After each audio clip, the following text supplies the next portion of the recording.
नील ने गुस्से में जवाब दिया। रिया की हैरानी बढ़ती जा रही थी। उसे कहीं ना कहीं नील की बातों पर शक भी हो रहा था, तो कहीं ना कहीं वो नील की बातों पर यकीन भी कर चुकी थी।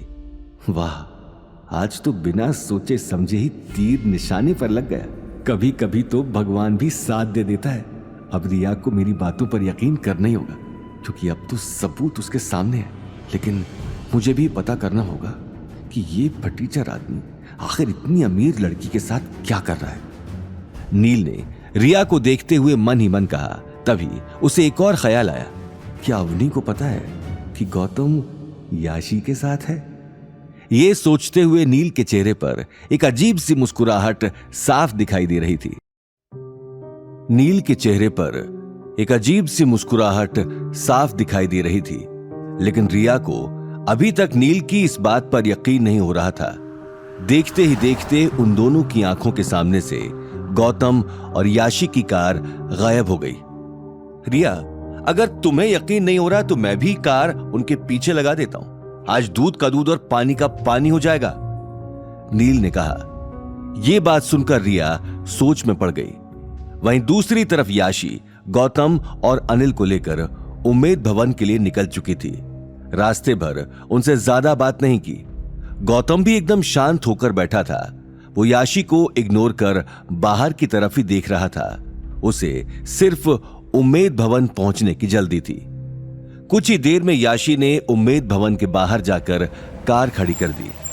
होटल के बाहर ही शहर के बड़े बड़े लोगों का जमावड़ा लगा हुआ था। कोई हाथ में महंगी सिगरेट लिए अपने बारे में बता रहा था, तो कुछ लोग अपनी अपनी कार के बाहर अपनी शानो शौकत दिखाने के लिए खड़े थे। उम्मेद भवन के बाहर ये माहौल देखते ही अनिल की आंखों में गहरी चमक आ गई।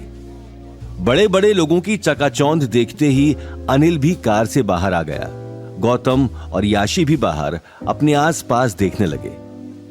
लगता है अभी तक ऑक्शन शुरू नहीं हुआ है, इसलिए सब लोग यहीं वेट कर रहे हैं। याशी ने अपने चेहरे से चश्मा हटाकर कहा, हाँ, हम भी तो जल्दी आ गए हैं, लेकिन कोई बात नहीं, हम वेट कर लेंगे। अनिल ने तुरंत जवाब दिया, लेकिन अंकल, शुरू होने में शायद अभी बहुत टाइम लगेगा। अगर आप चाहो तो हम एक एग्जीबिशन में चल सकते हैं। प्रोफेसर राघव का एग्जीबिशन है, हमें वेट भी नहीं करना पड़ेगा और कुछ नया देखने को भी मिल जाएगा। याशी ने गहरी सांस लेकर कहा। राघव का नाम सुनते ही अनिल की आंखें खिलखिला उठी। उसने हैरानी भरे स्वर में पूछा, क्या प्रोफेसर राघव? क्या तुम सच में उनके एग्जीबिशन की बात कर रही हो, जिनके पास बहुत महंगे महंगे एंटीक्स होते हैं? हाँ अंकल, वो मुझे बहुत अच्छे से जानते हैं। आप चाहो तो हम वहां जा सकते हैं, क्योंकि उन्होंने मुझे फोन करके मुझे वहां बुलाया था। याशी ने मुस्कुराते हुए जवाब दिया, मुझे उनके एग्जीबिशन में जाने का बहुत मन था, मैं कभी जा नहीं पाया। थैंक यू, अगर तुम हमें वहां लेकर चल रही हो तो। अनिल ने जल्दबाजी में कहा। उसकी आंखों में एक अलग ही तरह की एक्साइटमेंट दिखाई दे रही थी। गौतम अभी तक खामोश था। वो जितना याशी और अपनी पुरानी जिंदगी से दूर जाने की कोशिश कर रहा था, उतना ही याशी गौतम पर नजर बनाए रखने के लिए उसके आसपास मंडरा रही थी। गौतम, तुम क्या कहते हो? वैसे भी यहाँ खड़े रहने से अच्छा है हम मिस्टर राघव का एग्जीबिशन देख लेते हैं। याशी ने मौका देखते ही अपनी बात कही। ठीक है, अब वैसे भी यहाँ खड़े रहने से कोई फायदा तो नहीं, इसीलिए वहीं चलते हैं। गौतम की ये बात सुनते ही अनिल और याशी कार के अंदर जाकर बैठ गए। पता नहीं इस याशी ने हमें कहाँ से देख लिया, पीछे ही पड़ गई है। आखिर याशी ये सब कर ही क्यों रही है? अगर इस एक साल में ये लोग मुझे इसी तरह से परेशान करेंगे तो मैं बार बार अपना सच अवनी से कैसे छुपा पाऊंगा? मैं अवनी का बार बार सामना किस मुंह से करूंगा? ये बात सोचते हुए गौतम ने कार का दरवाजा खोल दिया और अनमने भाव के साथ फ्रंट सीट पर जाकर बैठ गया।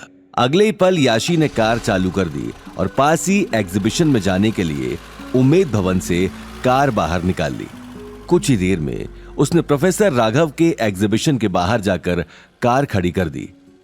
अनिल राघव से मिलने के लिए बहुत एक्साइटेड था और वो अपने आप को रोक नहीं पा रहा था। वहीं गौतम मुंह फुलाए और बिना बात किए आसपास के लोगों को देख रहा था। अरे मिस याशी, आप, आई थॉट आप नहीं आएंगी। राघव ने याशी को देखते हुए ही कहा।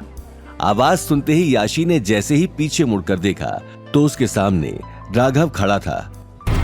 आगे की कहानी जानने के लिए देखिए अगला एपिसोड सिर्फ पॉकेट एफएम के यूट्यूब चैनल पर और रॉयल वारिस के सारे एपिसोड्स को सुनने के लिए डिस्क्रिप्शन में दी लिंक से डाउनलोड करें पॉकेट एफएम ऐप।